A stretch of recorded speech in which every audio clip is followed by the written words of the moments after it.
like I kept having to see these statements from God damn it, Eli Lake. We remember Eli Lake, right? Oh, we the guy love who looks Eli. like a It's fucking Eggman. egg.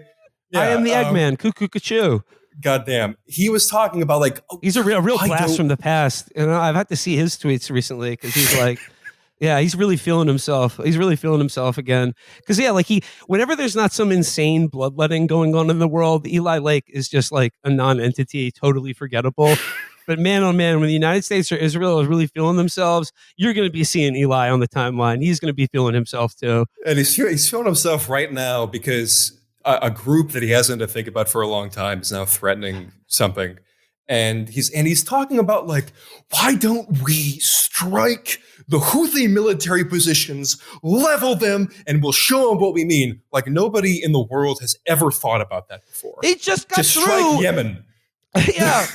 They just got through like one of the other worst wars of the 21st century. I mean, and Seamus, like when the common response that I heard like over the past couple of weeks as this Yemeni naval blockade has begun in the Red Sea is a lot of people just being like, yeah, it sounds pretty good, but they're about to find out the reason why Americans don't have health care. Am I right? And it's just like, well, yeah, I mean, like our Navy is vastly more powerful than theirs in terms of like men, weapons, material, resources, etc.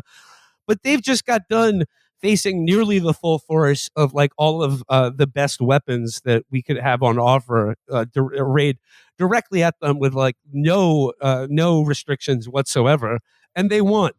So, I mean, like, well, yeah, they came out more powerful. Yeah, it's kind of an empty threat. Oh, no, we're going to kill more of you? Oh my God.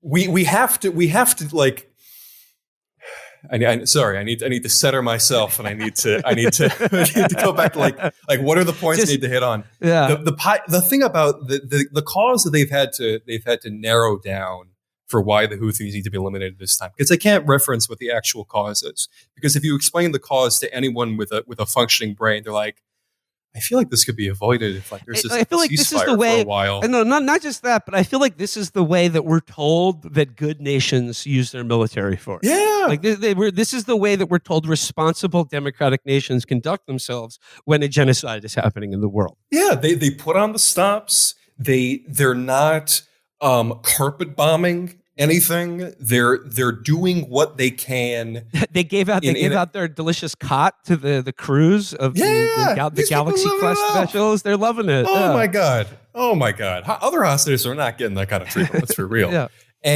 But they have to say that this is not just about trade, but that the Houthis are pirates. They're engaging in international privateers. Yes. Yeah. They've received a letter of marque from Nasrallah. And the idea is that it conjures up images in your mind of, I think, primarily Somali pirates. And we saw Captain Phillips. We remember the scourge of the Seven Seas, how evil they were, how money hungry they were.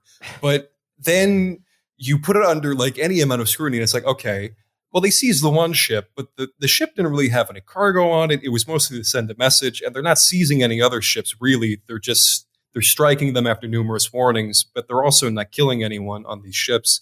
They're not like, technically, if we put it under the magnifying glass, technically that is quote unquote piracy, but it's not piracy in the way that we would understand it and the way in which we would get gung ho about countering it. Like, again, they have to, with everything in regards to Gaza, they have to disconnect it from Israel in some way.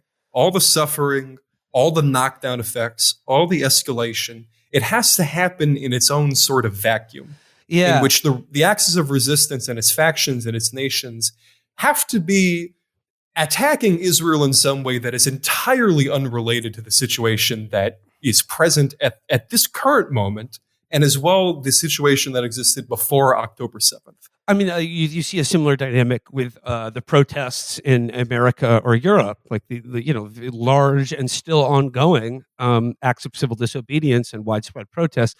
It has to be about something other than the very clear moral stand and ask that's being, the why people are demonstrating is because like this needs to stop. and our government shows absolutely no indication that they will lift a finger to not just stop it, but to cease to facilitate its ongoing, this ongoing massacre.